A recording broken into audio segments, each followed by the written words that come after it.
তিনটি কাজে কোনো স্বামীকে তার স্ত্রী অনুমতি না দিলে ওই স্বামী কিয়ামতের দিন আসামি হয়ে যাবে এবং কি জাহান্নামে হয়ে যেতে পারে কোনো কোনো স্বামী। কি চিন্তা করতে পেরেছেন?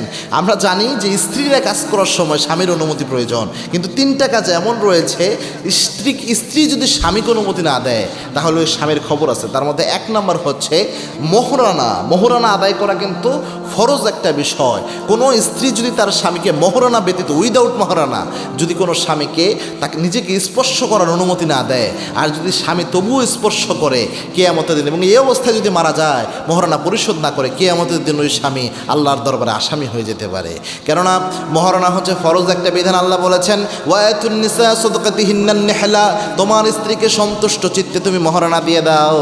এই মোহরানা এটা হচ্ছে স্ত্রীর শ্রেষ্ঠ একটা অধিকার। আল্লাহর হাবিব এজন্য বিয়ে পড়াতে গেলে সর্বপ্রথম মোহরানা পরিশোধ হচ্ছে কিনা এটা খোঁজ নিতেন। বাকি রাখা জায়েজ, তবে যত দ্রুত সম্ভব মোহরানাকে পরিশোধ করতে হবে। আল্লাহর হাবিব সাল্লাল্লাহু আলাইহি ওয়াসাল্লাম এটা সবচেয়ে বেশি ইনশিওর করতেন। আরেকটা জিনিস মনে রাখবেন, এই মোহরানা আপনি আপনার স্ত্রীর কাছে ঋণী থাকবেন, এদের মোহরানা অনেক বেশি নির্ধারণ করবেন না। আল্লাহর হাবিব বলতেন আইসিরুহাদ্দিনা, যেই বিয়েতে মোহর কম হয়, মোহরানা কম নির্ধারণ হয়, ওই বিয়েতে বরকত বেশি হয়। এজন্য মোহরানা সামর্থ্যের আলোকে নির্ধারণ করার চেষ্টা করবেন। আর যদি হয়ে গেছে বাই এনি চান্স অনেক বেশি নির্ধারণ করা, এখন কি করবেন? সেক্ষেত্রে দুই স্বামী স্ত্রী নিয়ে পরামর্শ করে একটা সেটেলমেন্টে আসার চেষ্টা করবেন। তবে স্ত্রীর অনুমতি এখানে অবশ্যই লাগবে আপনি যদি স্ত্রীকে স্পর্শ করতে চান মোহরানা ব্যতীত। 2 নম্বর হচ্ছে 4 মাসের বেশি সময় স্ত্রীকে রেখে আপনি বাসার বাইরে থাকতে পারবেন না। এক্ষেত্রে স্ত্রীর অনুমতি লাগবে। স্ত্রী যদি অনুমতি না দেয় সেক্ষেত্রে কিয়ামতের দিন আপনি আল্লাহর দরবারে আসামি হয়ে যেতে পারেন।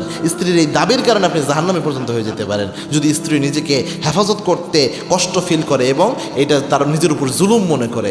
3 নাম্বার হচ্ছে আপনি স্ত্রীর যে সম্পদ রয়েছে, এটা পার্সোনাল সম্পদ, তার আব্বার কাছে পেয়েছে অথবা পার্সোনাল কোনো সম্পদ, এই সম্পদ আপনি নিজের ইচ্ছা মতো ব্যবহার করতে পারবেন না যতক্ষণ আপনার স্ত্রী আপনাকে অনুমতি না দেবে। কেননা স্ত্রীর সম্পদ স্ত্রীরই, আপনার সম্পদ স্ত্রীর হক রয়েছে, কিন্তু স্ত্রীর সম্পদ আপনি যাচ্ছে তাই ব্যবহার করবেন, এই হক আপনাকে ইসলাম দেয় নাই।